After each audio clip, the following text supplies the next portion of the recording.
It's time to think differently about healthcare, but how do we keep up? The days of yesterday's medicine are long gone, and we're left trying to figure out where to go from here.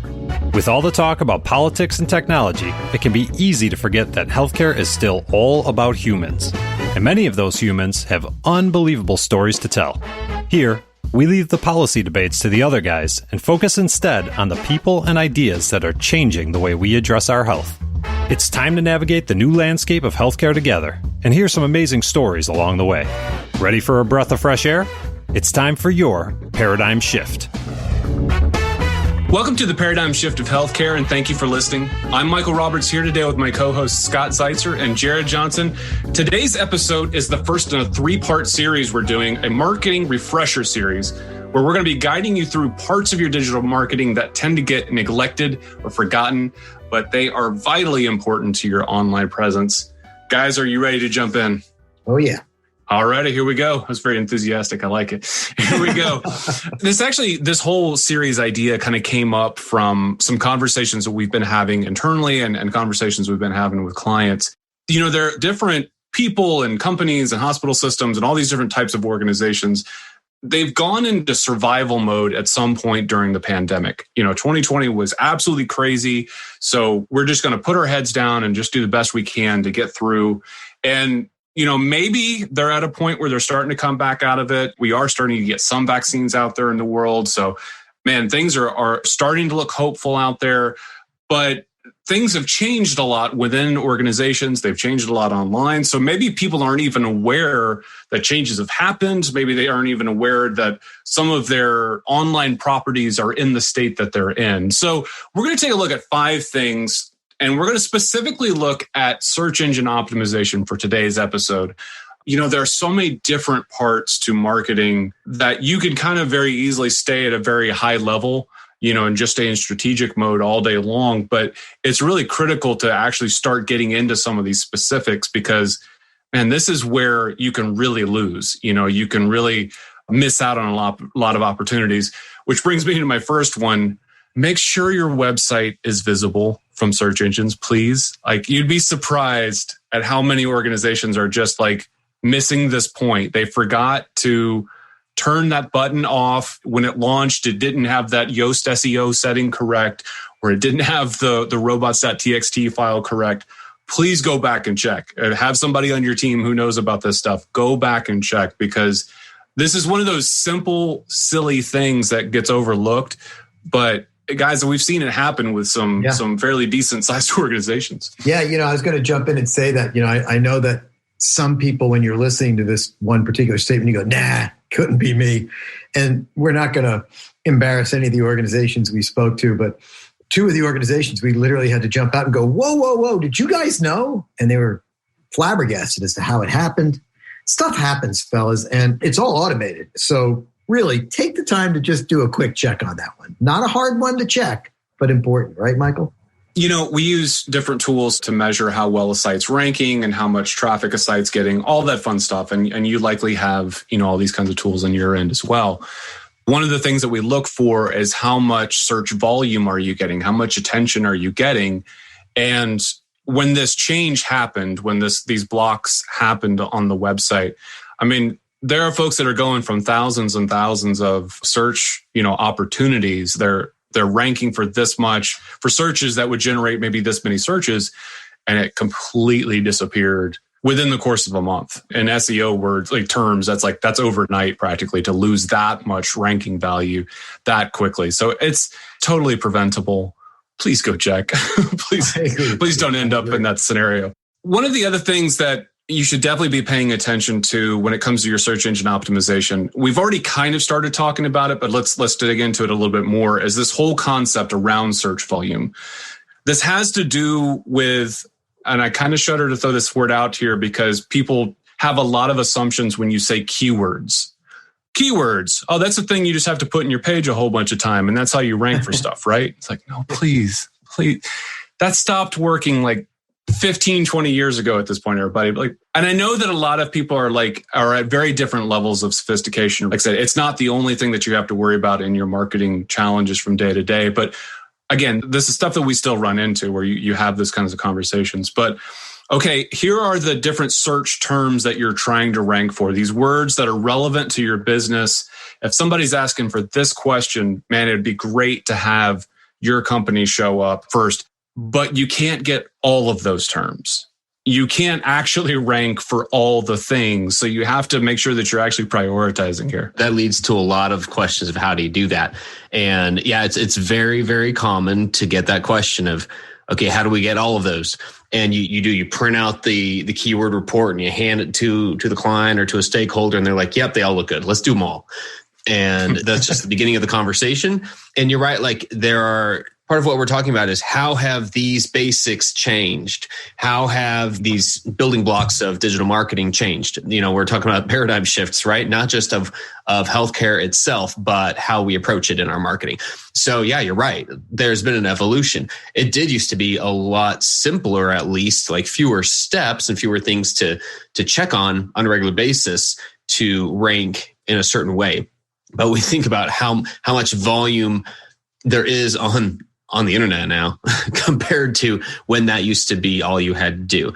And so I think it is a good reminder of what you're saying here of thinking about this. So what's a good approach here then to pick and choose which keywords or key phrases, or maybe we call them, target phrases, whatever we want to do? Because I'm with you, Michael, using the word keywords just makes people think that it's pretty automatic and it's something you just have to put somewhere. So where do you start in terms of picking and choosing? What do you usually recommend to clients? One of the things that I just had a conversation with somebody about recently was you can definitely go down this whole pathway of like looking for the ones that have the highest search volume, the highest number of opportunities and all that sort of stuff. But like it's gotten a lot harder to rank for stuff. I mean, a lot of different terms, right? So like, I'm going to be silly and just, throw out like a particular surgery. So like rank for hip replacement, or rank for like hip replacement device or medical device company even, some of these like super, super high level words. It's possible, but man, there's a lot of competition out there anymore. So if you completely ignore search volume data for a second, let's put all of those nice, shiny, expensive tools to the side for a second and just say, what is it that makes you unique? What is it that people would want to hear about from you in particular? One of the clients that we were working with, they were talking about trying to get in front of a specific client group. And so they were talking about all these different questions that the client group would have.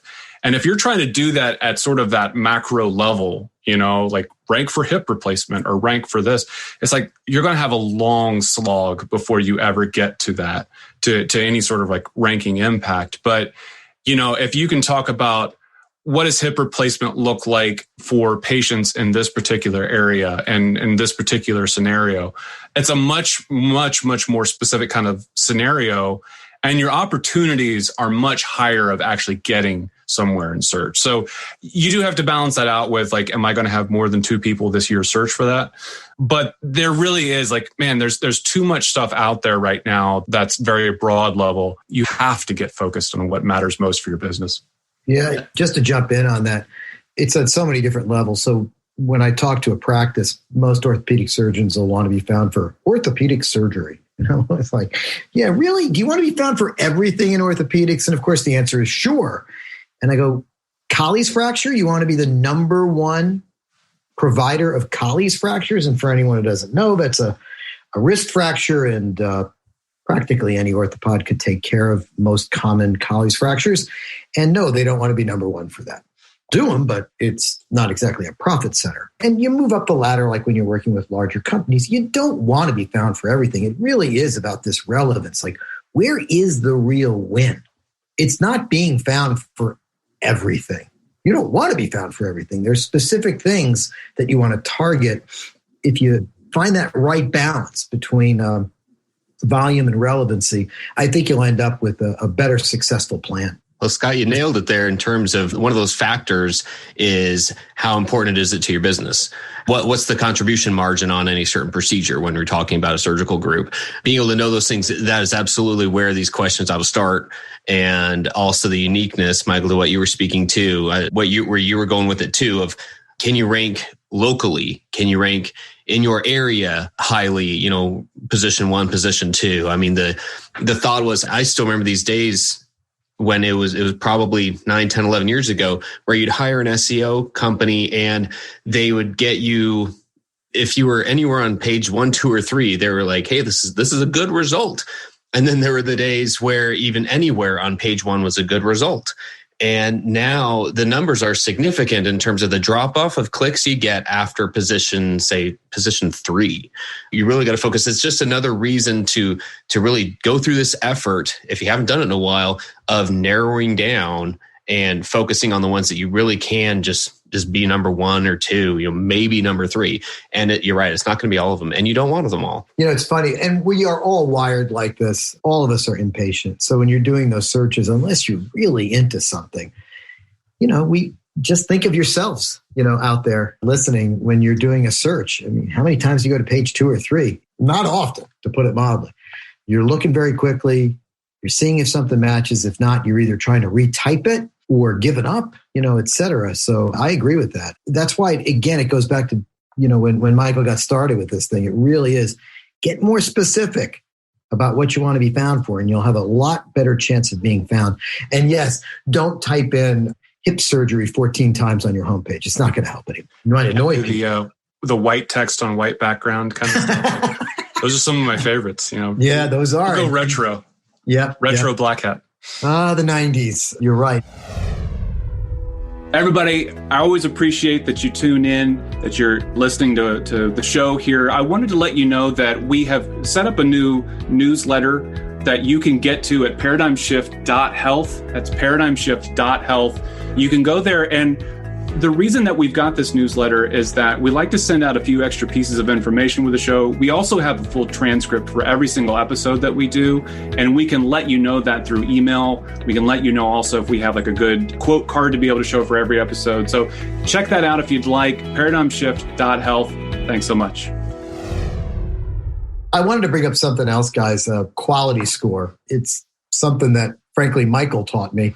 It's more of a Google Ads term, but it really, this concept applies for search as well. What is your page load speed? How relevant is your landing page?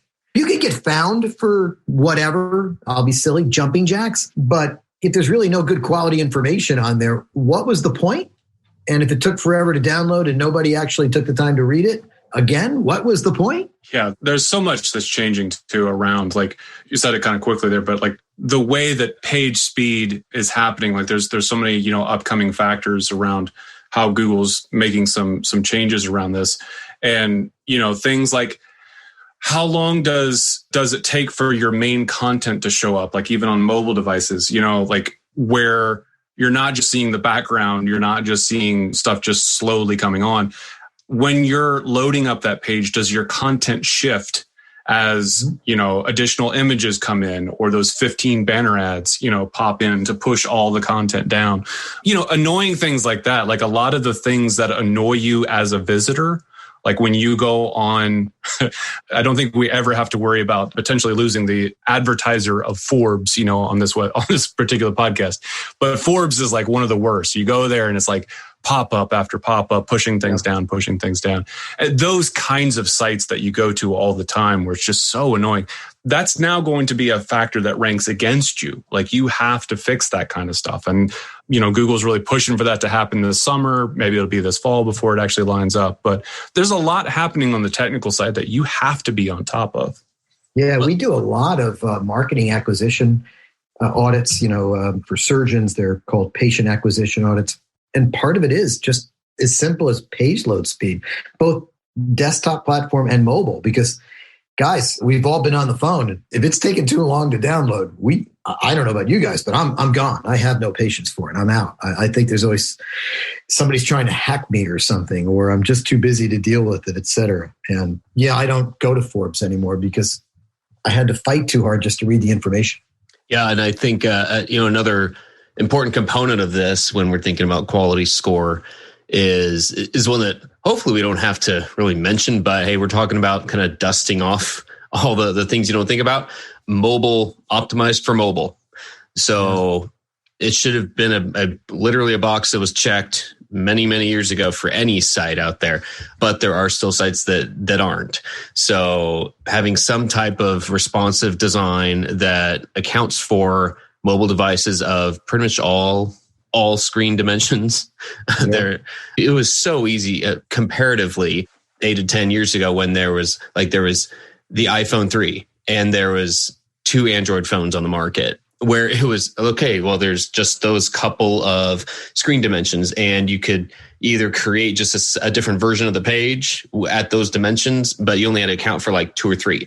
And it's crazy to realize how many sizes you have to account for. It's, I'd give a shout out to every web team out there who's figuring out how to make any web page look good on all those different sizes. So it's just another factor of this is recognizing that will rank against you if your site is not optimized for mobile. Yeah, it's a really valid point. Another really kind of building block kind of a thing is basically localized data. Google My Business, locations data. What I'm trying to say is where you appear when someone like what's the address that appears, that comes up? Is that the appropriate address? And I was kidding around before the podcast for Michael, when we talk about a practice's office, that's obviously extremely important. Number one, you're just trying to get patients to the right place. And number two, it is a basic building block. It's almost like, priming the walls before you paint. It's very, very important. But even for a larger company, a medical device company, et cetera, there are some other basic reasons why that's important. Yeah, there's going to be definitely like that proving to Google, proving to all the different, systems that are out there that this is an actual business that has brick and mortar. And, there's so much that kind of comes from that location data as a whole. But, I'd even kind of broaden that category to say the signals that are sitting outside of your website. Yes. Websites, plural even, that are pointing back in, are you in? It's funny. This is something that, like, again, 20 years ago, kind of like SEO kinds of tactics, but are you in relevant business directories? Are you there? Like that's kind of bare minimum where you should be thinking about. But do you have, kind of going up the ladder here, getting just a bit more sophisticated? Are you doing any kind of contributions to other websites to point back to yours? So are you featured content provider for anybody? Are you doing any kind of interviews, anything like that you can use to kind of point back? And again, even if it's not a do follow link versus a no follow link, think of it as more than just your search engine ranking, but think of it as your business needs overall. Are you getting opportunities out there for people to hear about who you are, what you do? Some of the more appropriate ones, I think, even for like medical device, health device kinds of companies, health tech kinds of companies, are you going to conferences? Are you, sponsoring any of these events? Are you getting any chance to, kind of show real world activity beyond just your blog posts, things like that. Yeah, so absolutely. Some of it's almost like kind of common sense, like real world activity. That's going to be some of the things that you need to show off. And it helps your search engine optimization as well. Really good point there. And I think of all of these things, hopefully that's the kind of the quickest thing that you can kind of check off the list. If you're, for instance, a small to mid-sized med tech company, you're not spread across a lot of different locations. So you're not trying to draw people into an office of sorts. So, a good example of hopefully one that's relatively easy to kind of check off the list, a little bit of a low-hanging fruit there. No doubt about that. Absolutely. No doubt about that. And it's just, guys, if I could just throw in one thing that we speak to so many people who will consistently search themselves online and then come back to us with, hey, I'm not being found for X, or, you know what I mean? Like those kind of frustrating conversations. Like, how many times have you searched for yourself? And this probably isn't a good idea because Google's going to start changing how they're going to give you feedback for those searches, right? Right, Michael? Google is doing everything it can, and depending on your privacy stance and all that sort of stuff, it either makes you happy or doesn't. But Google is doing everything it can to relate that set of results to your needs and to your preferences. So if you keep searching for yourself over and over and then don't click on your own website, then what you're telling Google is that this is the wrong result. I don't want this one. And especially if you're going through and clicking on all your competitors and you're doing all those kinds of things, they're like, oh, they didn't actually mean this person. They meant the people that are related to that person. That's one data point out of millions. So like, take that with a grain of salt for how much that's going to affect Google results worldwide or anything. But your personal history keeps on informing Google what you're looking for and what you're not. So that's just something to keep in mind. You can do incognito searches. You can do all those other kinds of things to get around that sort of stuff. Get a tool, get a SEMrush, get, any one of those competitors, get Moz. There's a lot of tools out there that will give you as unbiased as you can get a set of results so that you have some sort of standard to kind of compare it against. But yeah, it's one of those things that it's kind of like the equivalent of, we'll make the logo bigger on this design. It's like, just calm down. It's okay. There are objective ways to look at this and not just refreshing the browser over and over. Really good point there, Michael. And it happens all the time. We all do it. So really good thought there. I think maybe the last one that we talk about then today is, if that was hopefully the easiest one to check off the list, then this might be the most challenging one, which is accounting for zero-click searches.